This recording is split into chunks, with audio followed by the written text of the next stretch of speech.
Sightings has continued to follow developments in the San Luis Valley of Colorado and New Mexico, where bizarre livestock mutilations have been plaguing ranchers since 1967. It is an unexplained and gruesome phenomenon that just won't go away.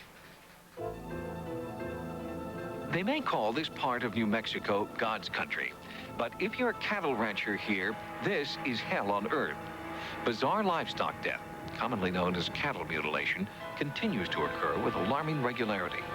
Recently, a sightings team returned to the San Luis Valley to investigate a rash of new reports. Somebody or something is killing these animals. And the shock to me was seeing these animals lie there, and they looked like they were just sleeping. But yet, their tongues were gone, the sexual organs were gone, the blood was gone. Gail Stalen is a New Mexico-based livestock mutilation investigator. She has worked on over 50 cases, including 8 in 1996 alone. She is now concentrating her efforts in the Taos area, where the most recent mutilations have taken place. The authorities right now, I do not believe, are handling mutilations in a proper way, or let's say a more professional way. What I hope to change is to impose a forensic protocol on the cattle mutilations. I would like to see an organized response from the government to address this issue, to investigate cattle mutilations as a crime scene. John Paternoster made the cattle mutilations a central issue in his recent bid for district attorney of Taos. It's a growing mystery. It's a significant economic impact on the ranchers, and they deserve a response. Carlos Trujillo is a cattle rancher in Penasco, a remote town south of Taos. Just before our arrival, Trujillo had found his prize bull dead. Organs, including the heart, had been removed with an eerie surgical precision. Trujillo told local field investigator Michael Abbey that he was dissatisfied with the county inspector's findings. This was not the work of a coyote. I talked to the inspector personally, and he said that it was some kind of a predator or coyote. Well, if them coyotes have knives like that, I mean, we're in a heap of trouble. We're in a heap of trouble. Like many local ranchers, Trujillo doesn't know where to turn next. It hurts. It hurts in the pocket. The ranchers are frustrated, there's no question about that, about the lack of any kind of a response, a uniform, significant response from government. As part of this investigation, sightings traveled to Albuquerque to try and get some answers from John Wortman, the director of the New Mexico Livestock Board, the state agency charged with investigating cattle mutilations.